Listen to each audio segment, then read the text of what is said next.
je suis inspecteur des impôts et des domaines, je suis directeur des domaines, je suis également politique, mais je crois pouvoir porter ces casquettes-là sans que ça enfreigne à mon métier. Et je pense que ceux-là qui sont sur la scène aujourd'hui... Il peut y avoir des risques d'imbrication malvenue, de conflits d'intérêts qui arrivent là, non? À date, on n'en a pas eu pour autant un gouvernement des ingénieurs. On a eu Abdoulaye Wade, on a certainement eu des avocats dans les gouvernements successifs d'Abdoulaye Wade, mais ça n'a pas fait pour autant qu'on ait un gouvernement d'avocats. En vérité, le Sénégal a connu et continue de connaître une maturité démocratique très forte. Ce qui veut dire que ceux-là qui nous dirigent, et j'espère que demain ce sera Amadou Ba, ont cette capacité à transcender leur terroir ou leur appartenance à des postes de haute responsabilité. Et cela montre que la personne vraiment va au-delà des clivages et des appartenances corporatrices. Le président Macky Sall, je n'en parle pas. Il a eu à faire appel à des compétences transversales. Et aujourd'hui, quand on voit ces gouvernements successifs, on n'a pas l'impression d'avoir un gouvernement des ingénieurs. Amadou Ba, c'est donc le candidat de votre camp, Benno Bokk Yakaar, un choix de Macky Sall qui tire pour la présidentielle. Ça veut dire que, contrairement à ce que beaucoup de gens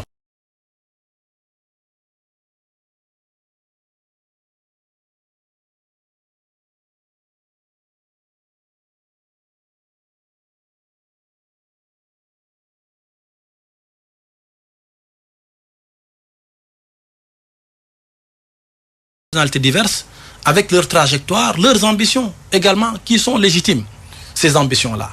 Maintenant, on a aussi l'obligation dans notre camp de faire tout notre possible pour avoir le plus large consensus possible. Et je crois que le président s'y investit, les autres responsables également peut-être qui sont derrière lui s'y investissent, et moi en tant que peut-être responsable d'un certain niveau, je suis persuadé qu'à la fin du processus, on aura un large consensus autour de la personne d'Amadou Ba qui a été désigné par le président Macky Sall. Et également, ce choix doit être salué.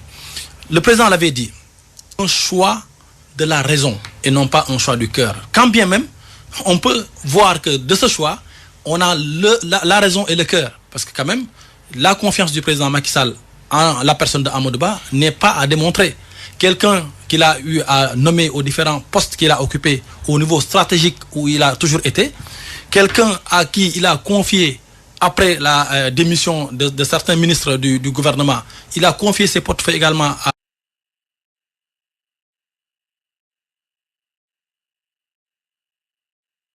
le gouvernement aussi longtemps. Ça montre simplement peut-être la compétence. Pour vos conjonctures politiques, c'est ça qui n'est pas normal. Non, je ne vois pas d'anormalité. Dans la mesure où, si aujourd'hui on n'a pas le Premier ministre a eu quand même à gérer des campagnes, je dirais, par rapport aux différents portefeuilles ministériels confiés en addition à ses charges de Premier ministre. Et malgré tout ça, il a eu à les gérer quand même très bien, il faut le dire. Donc ça veut dire qu'aujourd'hui, cette personne-là a les épaules assez larges pour embrasser plus grand. Et ça montre également que justement le choix du président Macky Sall est un choix réfléchi, mais également un choix à valider.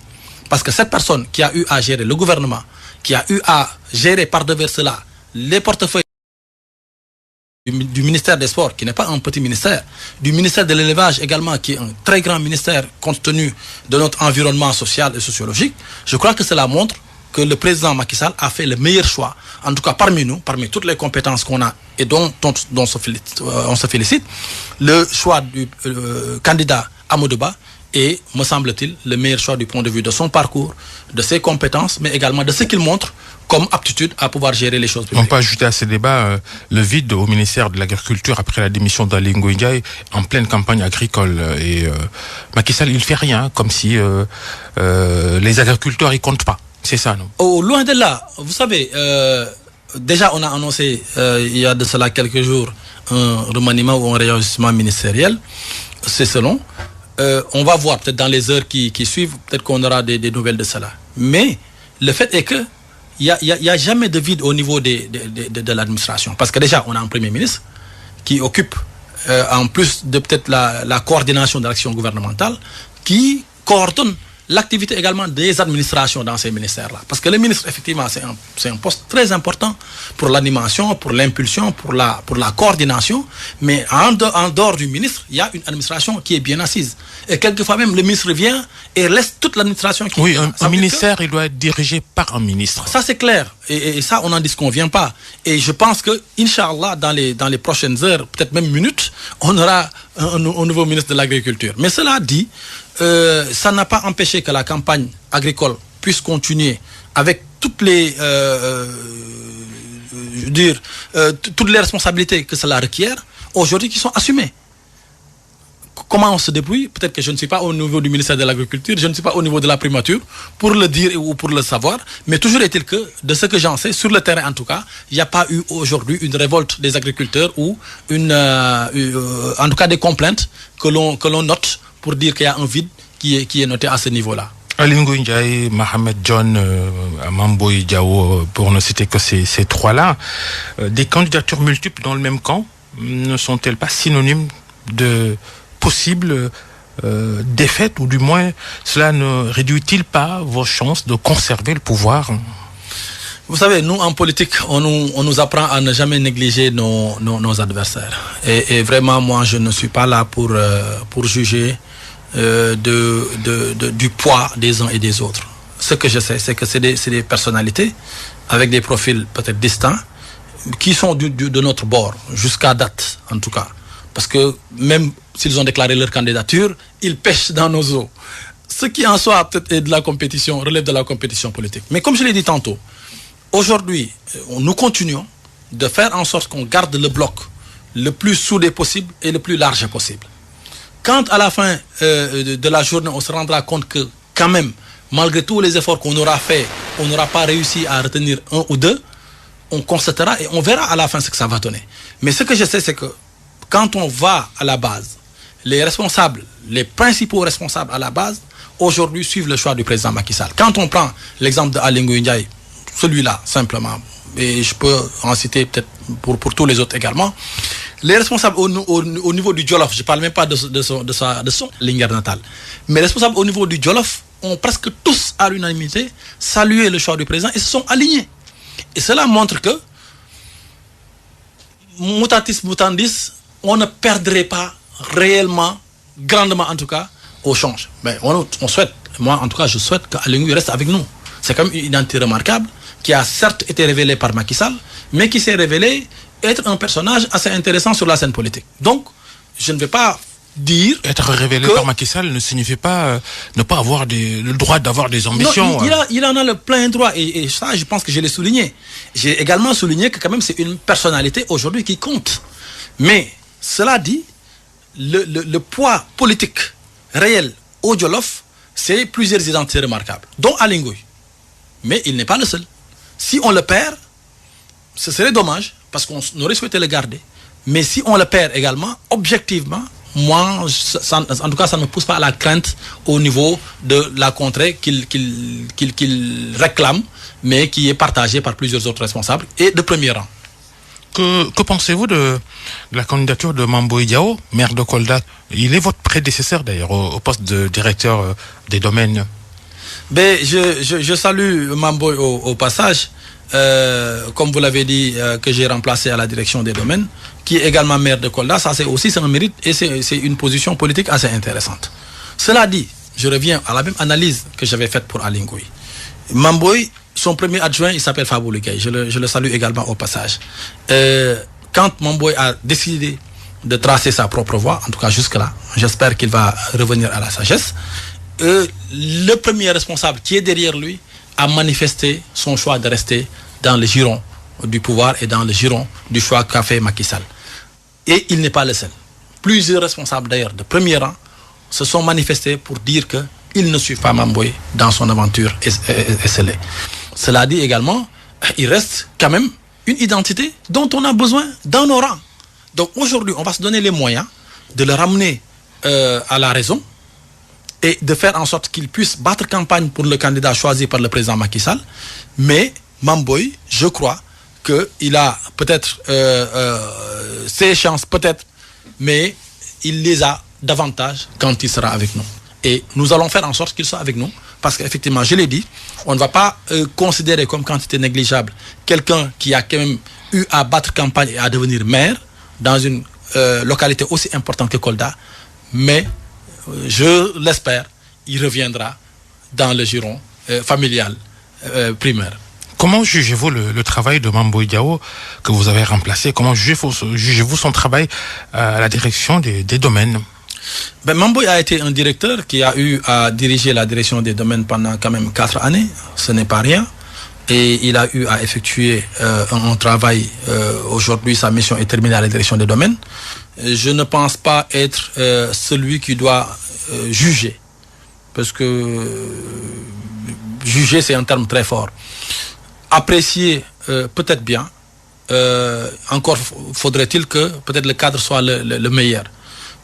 Sur la place publique, peut-être on n'évoque pas certaines appréciations. Mais ce que je sais, c'est qu'il a eu à faire sa mission, il l'a terminée, il a eu à être appelé à faire d'autres missions, qu'il a aujourd'hui également terminées.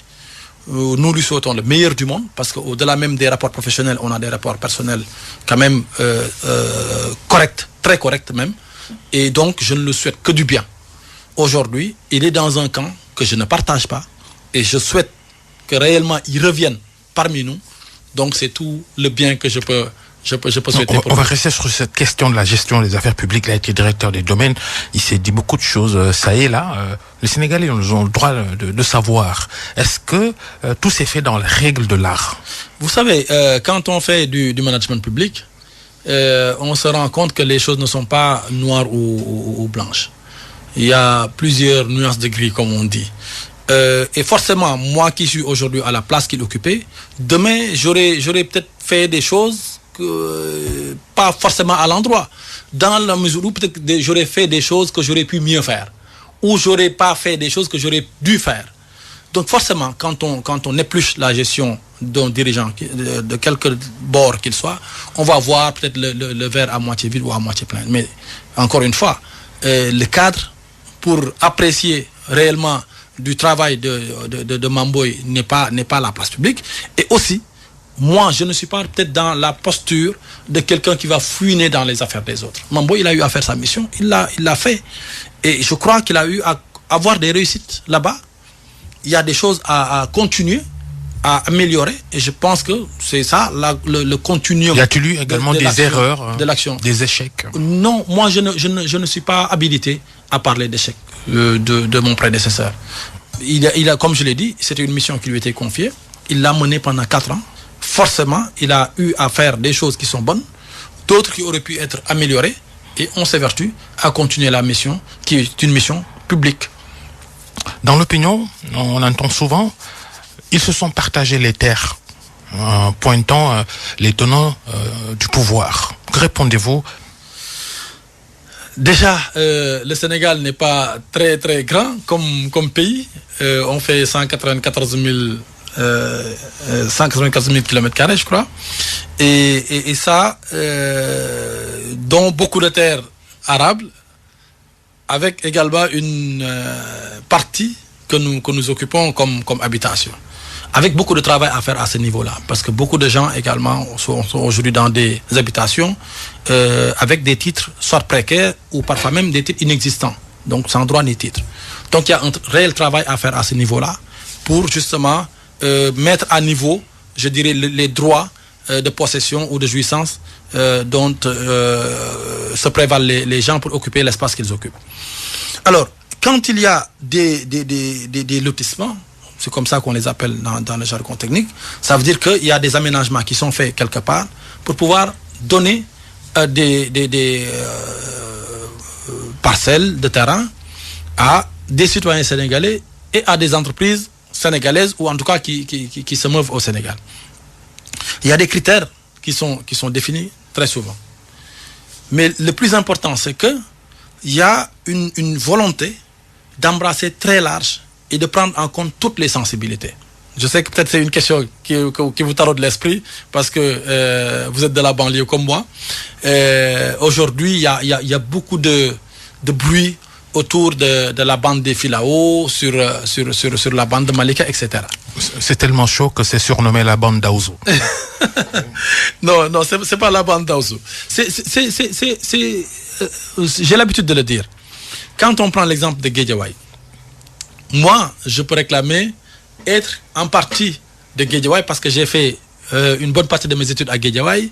J'ai joué au Noétan à Guédiawaye. Donc, à Tchedo et Djambar. Voilà, j'ai même habité Guédiawaye. Donc, c'est dire que je peux me réclamer de Guédiawaye. Et ce que je dis également aux autres populations de Guédiawaye, c'est que rares sont parmi nous qui peuvent dire que moi, mon grand-père ou ma grand-mère est né à Guédiawaye. C'est donc dire que, c'est parce que le Sénégal se développe, parce que la population s'agrandit, qu'on doit également avoir le cœur large pour accueillir d'autres qui viennent. Parce que nous, nos pères ou nos grands-pères qui avaient habité Pikine, qui avaient habité Guédiawaye, ils étaient venus dans un presque no man's land. En provenance de Colobane, de Gueltapé, d'autres contrées et même peut-être de l'intérieur. Donc c'est dire qu'aujourd'hui également, le peuple sénégalais s'agrandit. On était 14 millions il y a 3-4 ans. Aujourd'hui, on dit qu'on est 18 millions. Ça veut dire qu'on grandit très très vite. Alors, il faut également que les espaces qu'on occupe s'élargissent. D'où la volonté peut-être qu'a eu le président de faire un plan d'urbanisme détaillé pour que cette bande-là soit exploitée de la meilleure des façons. Oui, mais qu'on ait des zones habitées, des zones exploitées à titre commercial et industriel, des zones hôtelières, pour que tout le monde puisse s'y retrouver et qu'on ait vraiment un plan aménagé. Parce que si on ne le fait pas... Cette bande des Filao répondait à des exigences écologiques. Et justement, les associations écologistes, les riverains, comme vous le soulignez, protestent contre son déclassement en faveur de morcellement pour tracer des parcelles à usage d'habitation. Mais justement, il faut qu'on aille jusqu'au bout. En vérité, il y a eu un déclassement, c'est vrai. Mais il y a également une velléité de conserver justement, parce qu'aujourd'hui également, il faut se dire que les instruments qu'on avait peut-être il y a 20 ans, 30 ans, sont devenus rudimentaires et même peut-être dépassés par rapport à l'évolution technologique, à l'évolution des connaissances, à l'évolution de la science tout simplement. Donc les moyens qu'on avait pour lutter contre certains périls, aujourd'hui on a des moyens autrement plus sophistiqués. Et la science également est venue peut-être se rajouter à tout ce qu'on savait avant par rapport à l'occupation du sol, par rapport à la lutte contre certains fléaux, comme l'avancée de la mer, etc. Il y a des techniques aujourd'hui qu'on utilise qu'on ne connaissait peut-être pas il y a 20 ans ou 30 ans. Donc, quand on fait un plan d'urbanisme comme cela, on tient compte justement de tous ces fléaux-là. Mais on ne peut pas rester les bras croisés. Parce que si on le fait, les gens vont continuer à occuper de façon anarchique sans droit ni titre, ce qui est déjà le cas sur une bonne partie de cette bande-là. Il y a beaucoup d'occupations anarchiques. D'ailleurs, on sera obligé, malheureusement, pour certaines occupations, d'aller même jusqu'à casser. Parce que si on ne le fait pas, on ne va pas tracer les routes qu'il faut mettre, et on ne va pas mettre les canalisations qu'il faut mettre, etc., etc. Il y a une vision de ce que le Sénégal doit être en 2035, et dont l'urbanisation même du Sénégal, qu'est-ce qu'elle doit être. Et cela part de la planification. Quand on planifie, effectivement, on va au-delà de peut-être des cris d'orfraie. Même si on en tient compte à Guédiawaye ou à Malika, on a voulu faire en sorte que toutes les populations s'y retrouvent. Que les forces vives de Guédiawaye, que les forces vives de Yembel, de Malika, de Tivaouane Peulh puissent être intégrées dans la gestion de l'espace. Que même certains espaces puissent être attribués dans leurs différentes formations ou associations ou mouvements. C'est donc dire que ce n'est pas un bradage qui est venu juste amener des gens venus de nulle part pour leur donner les terres de tout le monde, mais il faut justement se souvenir que ce sont les terres de tout le monde, pas seulement des populations de Guédiawaye ou des populations de Malika.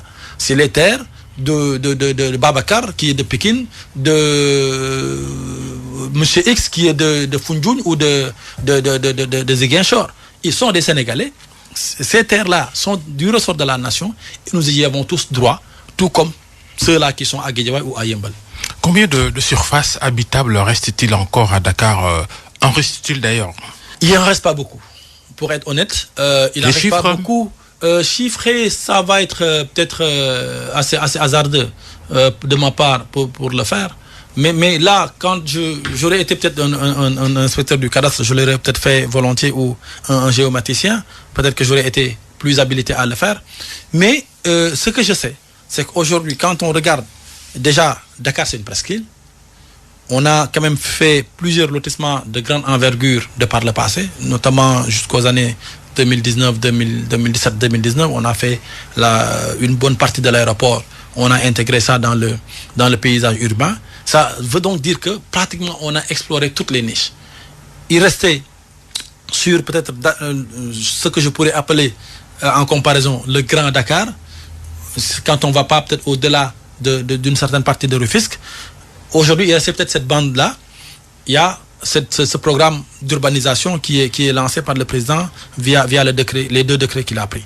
Donc ça veut dire que si on parle d'espace assez large dans Dakar et ses environs proches, il n'en reste pratiquement pas. Mais toujours est-il que aujourd'hui, le monde évolue, les techniques d'habitation évoluent, même socialement ou sociologiquement, les comportements évoluent par rapport à l'occupation et à la gestion de l'espace. Aujourd'hui, on construit plus en hauteur, on construit avec peut-être plus de commodités partagées. Et cela dit qu'il y a en tout cas moyen de faire en sorte qu'on puisse se retrouver avec les efforts qui sont faits également par la puissance publique, les efforts en termes d'infrastructures routières, en termes d'infrastructures d'assainissement. Ça aussi, il ne faut pas l'oublier parce qu'il y a c'est certes de l'argent enfoui, mais ça mobilise beaucoup d'argent. Aujourd'hui, Babacar, nous qui sommes de la banlieue, nous savons le résultat de tous ces efforts-là qui sont faits. Parce qu'avant, on parlait d'inondations en ces périodes-là de l'année, où on allait vers l'ouverture des classes et beaucoup d'écoles étaient occupées par les populations qui étaient impactées par les eaux. Aujourd'hui, on n'en a presque pas dans la... on nous signale quand même quelques problèmes à votre commune, non? Un peu, oui. En fait, on confond inondation et peut-être stagnation d'eau quand il y a peut-être une pluie. Ça reste des problèmes. Ça reste des problèmes qu'il faut gérer. En vérité, quand on n'aura pas un réseau d'assainissement qui couvre toute l'étendue de la commune ou du département, on aura forcément quelques soucis quand il y a une forte concentration d'eau. Ça, c'est des faits, il faut qu'on l'accepte. Et qu'on fasse les efforts qu'il faut pour justement avoir ce réseau d'assainissement qui couvre l'intégralité de nos localités. Et il y a des efforts qui sont en train d'être faits. Maintenant, tout ne se fait pas en une seule fois. Ça aussi, il faut que les populations en soient conscientes et qu'elles soient patientes, que nous tous, nous travaillons à mobiliser l'argent public et à le dépenser de la façon la plus optimale pour que les investissements publics qu'il faut soient réalisés et de la façon également la plus efficiente possible. Le problème, c'est quand on élargit l'assiette foncière pour permettre à des Sénégalais d'obtenir un toit, tout ce qui va avec, ça ne vient jamais, ou presque. Diamniadio, la nouvelle ville que Macky Sall a voulu créer, qui frôle le fiasco, ça reste un grand désert, Diamniadio, à part les infrastructures sportives et quelques petites habitations. Et encore des sièges de ministères. Pas seulement. Je pense qu'il y a des sièges d'entreprises. Il y a également des entreprises qui travaillent et aujourd'hui qui font la fierté de notre pays, qui pèsent sur la balance commerciale de notre pays. Des entreprises qui exportent beaucoup de biens qui sont produits à partir du Sénégal et qui font référence. Il y a également des habitations qui se développent. Pas seulement au niveau... Il n'y a même pas de voirie. Ces entreprises-là empruntent des pistes pour arriver à leur lieu de travail. En fait, une urbanisation, ça prend du temps. Et ça prend également beaucoup d'énergie et d'argent qui sont mobilisés sur la durée. Diamniadio, c'est un projet. Aujourd'hui, il n'est pas encore arrivé à terme complètement pour qu'on puisse avoir un réseau d'assainissement qui couvre toute la localité, pour qu'on puisse avoir un réseau de voirie qui couvre toute la localité, mais également peut-être un réseau routier. Et on a l'autoroute qui passe par Diamniadio, heureusement, mais les routes secondaires, il faut du temps pour les faire. Donc je pense qu'aujourd'hui, on est sur la voie parce qu'il fallait commencer, il fallait oser déjà le faire. Le président Macky Sall a osé. Et quand il le commençait, beaucoup de gens parlaient même d'éléphants blancs pour dire que c'était des rêves qui étaient irréalisables. Heureusement qu'il a été tenace et qu'il a cru en ce rêve-là. Aujourd'hui, je crois que, modestement, on peut être fier de ce que Diamniadio est devenu et on peut être optimiste également de ce qu'il peut devenir dans le futur. La justice, Mamadou Gueye, c'est pour reparler politique. Ousmane Sonko, qui avait envoyé un mandataire, comme beaucoup, envoyé un mandataire auprès de la Direction Générale des Élections pour retirer les fiches de parrainage. Cela lui a été refusé. Pour son parti dissous PASTEF, la DGE n'en a pas le droit, n'en avait pas le droit. Mais Babacar, je pense que vous avez vous-même la réponse à votre question. Doublement. D'abord, vous avez dit le parti passif dissous. S'il a envoyé un émissaire pour le compte d'un parti dissous, c'est sans objet. Parce qu'un parti dissous ne peut pas participer à une élection. Oui, mais la DG n'est pas le juge des candidatures. Non, non, enfin, la DG est dirigée quand même par des gens très, très avertis, qui organisent des élections depuis quand même une vingtaine d'années et qui en connaissent peut-être plus que moi sur le code électoral et sur toutes ces subtilités. Mais toujours est-il que, a priori, un parti dissous, ça, je pense qu'on n'a pas besoin d'être juge constitutionnel ou juge électoral pour pouvoir le savoir. Un parti dissous n'existe plus. Quand on n'existe plus, on ne peut pas demander un droit qui est conféré à une catégorie de citoyens bien identifiés. Ça, c'est la première chose. La deuxième chose, c'est que Ousmane Sonko a été condamné sur deux affaires distinctes. L'affaire Adji Sarr, mais également l'affaire Mame Mbaye Niang. Et donc, de ce point de vue-là, aujourd'hui, il ne peut pas avoir la qualité, l'éligibilité pour prétendre à retirer des fiches de parrainage. Donc je crois que sur ce plan-là, juridiquement en tout cas, la DG a bel et bien raison de lui refuser le retrait des fiches de parrainage. La stratégie de ces partisans a été de saisir la justice, mais de présenter également d'autres candidatures. Vous n'y échappez pas finalement, hein, à l'ex-Pastef. Ben justement, ça veut dire que ils ont acté. Parce que moi, je l'ai compris, peut-être l'entêtement qui était brassé au début, de dire que notre candidat, c'est Ousmane Sonko, il le reste. Ça, si c'était toujours la ligne qui était adoptée, je me serais dit que ces gens-là sont vraiment convaincus et sérieux dans leur projet. Mais aujourd'hui, s'ils tentent d'avoir peut-être une autre candidature parallèle, ça veut dire qu'ils savent eux-mêmes, dans leur fort intérieur, qu'aujourd'hui, sur le plan de la justice, ce n'est plus possible de présenter la candidature d'Ousmane Sonko. Et peut-être c'est un choix de raison de pouvoir aller voir ailleurs, mais ça reste leur cuisine interne. Moi, ce que je sais, c'est qu'aujourd'hui, nous, on est concentré sur notre camp, sur la collecte des parrainages pour le candidat Amadou Ba, désigné par le président Macky Sall, et également sur l'élargissement et le maintien de nos bases politiques respectives pour maintenir intactes nos chances de victoire. Et je crois que la stabilité du Sénégal est aujourd'hui à un point tel que les élections se présentent sous de bons auspices et Inch'Allah, on va y aller tranquillement et si Dieu le veut bien, le candidat Amadou Ba sera président.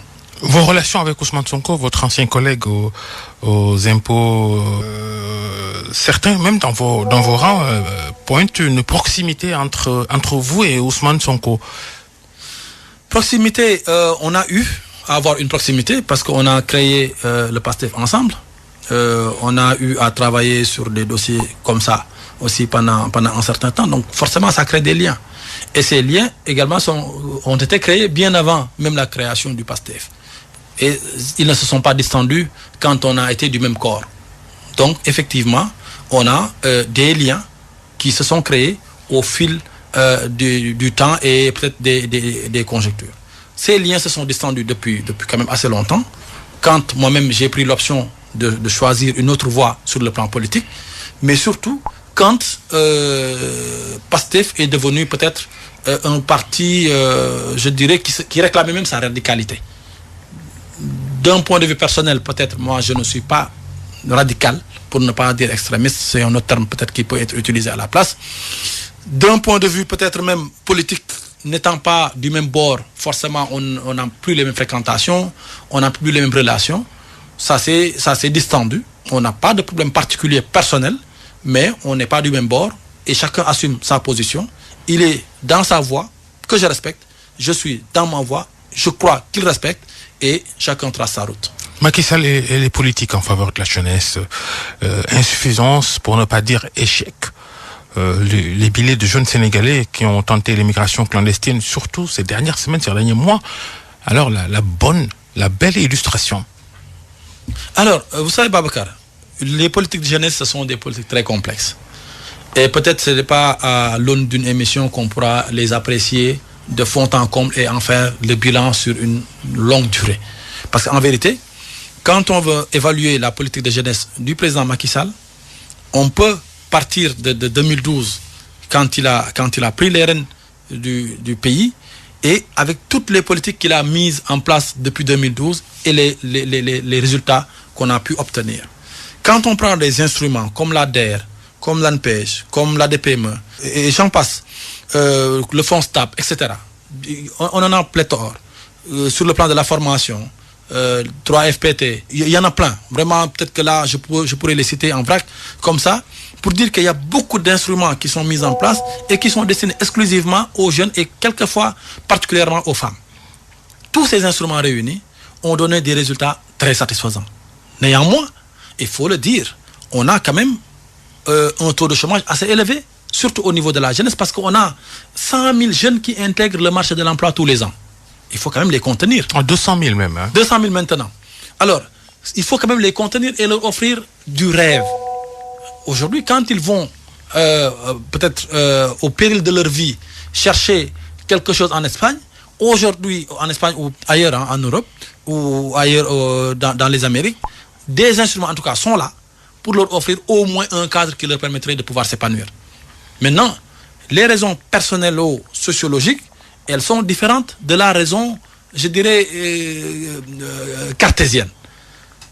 Un jeune au Sénégal qui a du métier ou qui veut en avoir, qui a une formation ou qui veut en avoir, qui a un emploi ou qui va en avoir, qui entreprend ou qui va entreprendre, ce jeune-là a le cadre adéquat pour pouvoir l'accompagner de bout en bout.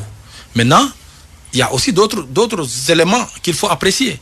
Est-ce que nous, on a, sociologiquement parlant, des jeunes qui sont formés? Ça aussi, peut-être, c'est une partie de choses qu'on doit faire. Et si échec doit y avoir aussi, on doit questionner les politiques qu'on a mis jusque-là. Pour que nos jeunes soient plus volontaristes, qu'ils soient aussi plus proactifs, qu'ils aillent vers tous ces instruments-là qui sont mis en place pour eux, mais dont ils ignorent même parfois l'existence, pour ne pas dire les modalités d'obtention des financements ou des formations ou des offres d'accompagnement. Moi, qui suis de la banlieue, quelquefois, quand j'interroge les jeunes sur ces instruments-là dont je viens de parler, et tant d'autres, ou quand ils m'interpellent même sur leur situation, que je les questionne sur leur formation ou leur profil, leur diplôme, etc., je leur demande, est-ce que vous savez telle structure? Est-ce que vous connaissez l'ANPEJ? Est-ce que vous connaissez la DPME? Est-ce que vous connaissez la DER? Est-ce que vous avez essayé d'y aller? Quelquefois, c'est vraiment le fatalisme de dire, non, je ne suis pas allé parce que je sais que de toute façon, je ne vais pas avoir. Mais non, ça c'est peut-être un mauvais comportement. Il faut que nous-mêmes, nous fassions les efforts qu'il faut pour aller vers ces jeunes-là, pour les sensibiliser davantage, qu'on apprenne à nos jeunes à comprendre que l'emploi, ça se cherche. L'emploi ne nous trouve pas dans notre coin de rue en train de faire notre thé, on nous le sert. Ça, l'appliquer dans nos États, c'est un peu difficile. Nous ne sommes pas en Europe ni dans les Amériques, comme vous dites, que c'est pas l'État qui doit donner de l'emploi. Ça, il faut peut-être revoir le logiciel. Hein. Le logiciel, il est, enfin, moi je dis qu'il est différent. En vérité, chez nous, l'État a mis en place tous les mécanismes pour que les jeunes puissent avoir de l'emploi. On n'est pas dans le logiciel de dire l'État ne donne pas de l'emploi. Au contraire, parce que si on était dans cette logique-là, on n'aurait pas mis tous ces instruments avec tous les moyens que cela engage. Maintenant, comme je dis, il y a peut-être des efforts qu'on doit faire davantage. Mais aussi, il faudrait que les jeunes soient conscients que l'emploi, ça se cherche. On ne le donne pas. Mais quelquefois, malheureusement, on a l'impression qu'en tout cas, beaucoup d'entre nos jeunes sont formatés pour attendre et être dans une position attentiste. Soit ils écrivent une lettre pour dire oui, j'ai déposé mon CV, j'ai envoyé une lettre de motivation et ils s'en arrêtent là. Ou ils ne comprennent pas qu'aujourd'hui, il y a beaucoup de mécanismes pour les pousser à entreprendre. Et je crois que c'est la voie. Parce que l'emploi salarié, il n'est pas élastique à souhait.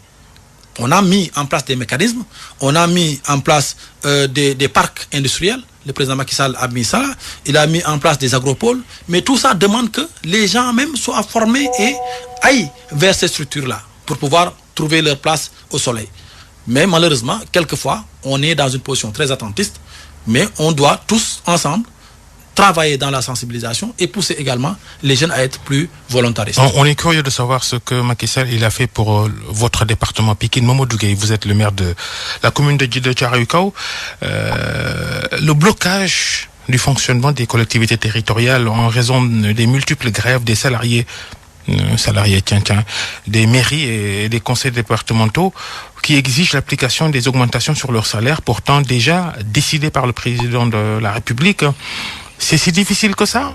Comment a-t-on pu se retrouver dans cette situation, source de plusieurs désagréments pour la population? Vous l'avez dit vous-même, c'est le président qui a décidé de l'augmentation des salaires des collectivités territoriales pour un peu les aligner par rapport à la fonction publique locale qu'il veut mettre en place, qu'il a mis en place. C'est dire que les efforts sont faits à ce niveau-là. Pékin, pour commencer par la première partie de la question, moi qui suis de Pékin, j'avais des défis à l'arrivée du président Macky Sall. Et le premier de ces défis, c'était les inondations.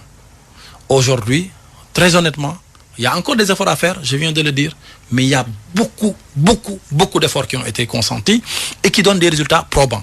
Ça, c'est une réalité palpable au niveau de la banlieue. On n'a pas besoin d'être expert pour en juger des résultats. Deuxième chose, moi je suis sportif.